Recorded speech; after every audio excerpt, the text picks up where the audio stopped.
Chapter 7 Zazen. In the spring of the year following Yoshinobu's death at Tokoji Temple, I left Kafuchu for Iida Castle in Ina District, where my lord Akiyama ruled.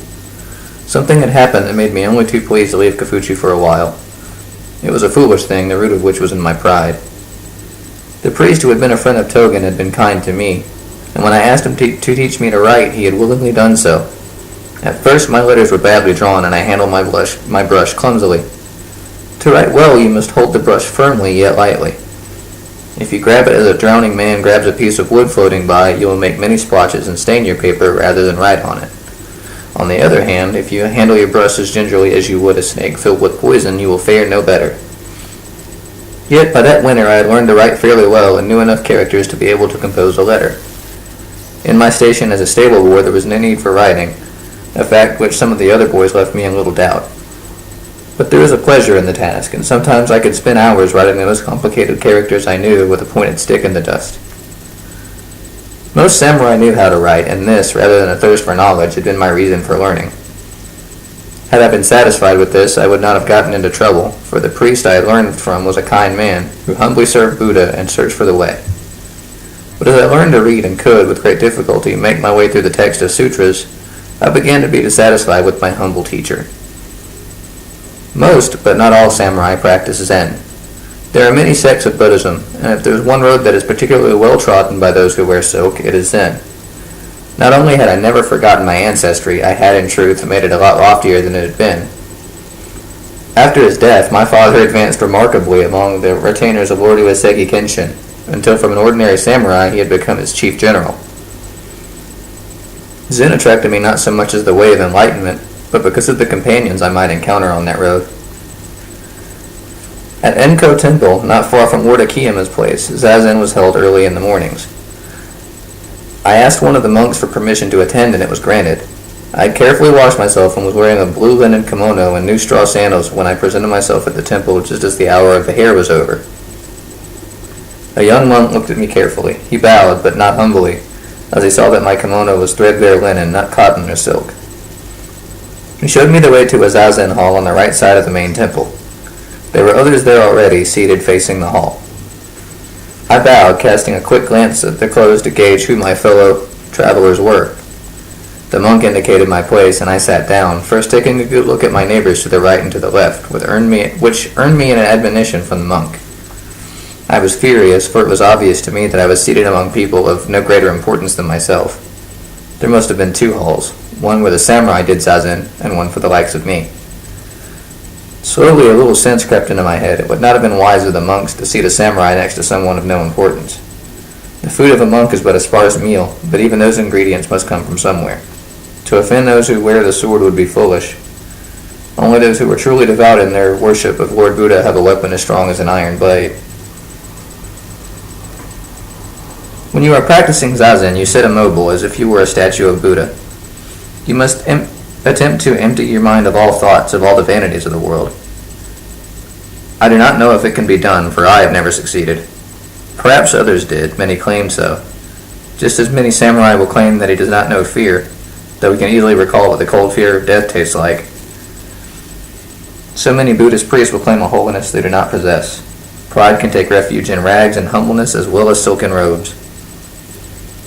While you are doing Zazen, a monk walks with silent steps around the hall. He carries a long wooden stick called a kyosaku, which he holds in his hands with the same reverence that a samurai handles an unsheathed sword.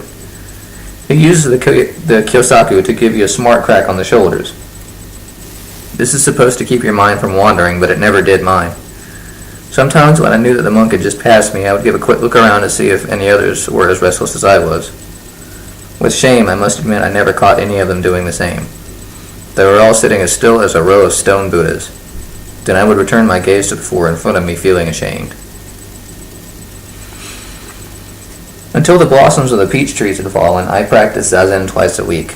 Not only did I have to get up earlier on such days, but I missed my breakfast porridge. This was more of a hardship than it sounds, for you were always hungry at the best of times, and one meal missed did not mean you received a greater share of the next.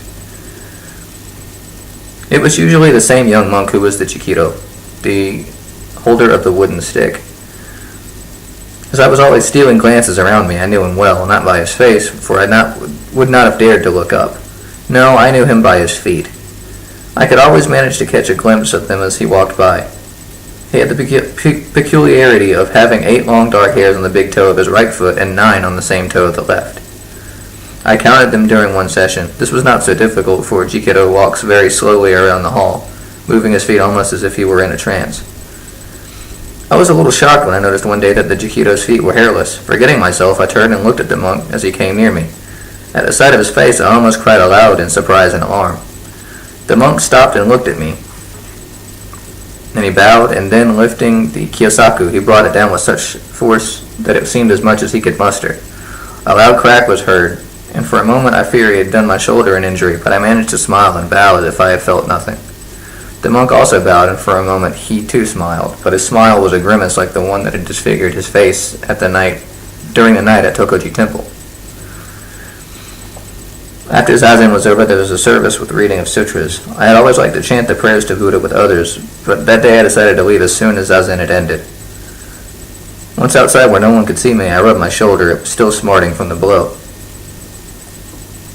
I was in no doubt that the monk had hit me so hard out of spite. Having seen me with Katsuyori, he assumed I was one of his servants. The monk was obviously one who had sided with Yoshinobu, or at least had no liking for Katsuyori, and that's why he had struck me. At the temple gate, I was stopped by 2 samurai. I had never seen them before and guessed them to be a couple of ronin, wandering samurai whose swords were for sale. One of them grabbed me by the shoulder and turning to his friends asked, "Was it not him?" The other pretended to look me over carefully, screwing up his face as if he were in great doubt. Finally, he turned to his comrade, saying, "I think it was he who stole my purse." "I've never seen you before," I shouted angrily. "He says he's never seen you before." The samurai who held me repeated my words dolefully. "Is that not what they all say?" The samurai shook his head. Out of the corner of my eye, I saw the young monk. He was standing not far away, watching us. "This is all you're making," I thought, and realizing I was in great danger, my anger left me, and turning to the samurai, I said, "You must be mistaken." "He says you're mistaken." The samurai who had decided to be my echo smiled like a cat who's cornered a mouse. I remember quite clearly that the fellow had a nose and 2 ears. The samurai made as if to check that I was similarly equipped. If we cut one off of them, we would always be able to recognize again. "I do not think my master would like that." I tried to keep all fear out of my voice. "He says his master wouldn't like that." The samurai really relaxed his hold on my shoulder a little. "I wonder who his master is." "I think if you shout Shiro, he might answer to it." The samurai who accused me of stealing his purse laughed. Katsuyori had been called a Shiro as a boy. The jibe was an insult, but if I were really Katsuyori's servant, then this was a foolish and dangerous game.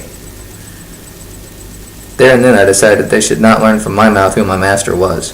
I was wearing a thin summer kimono that could have belonged to anyone whose purse had never contained gold. It was he. He was there that night. I remember him. The young monk had slipped up unnoticed. His interference seemed to annoy the 2 samurai.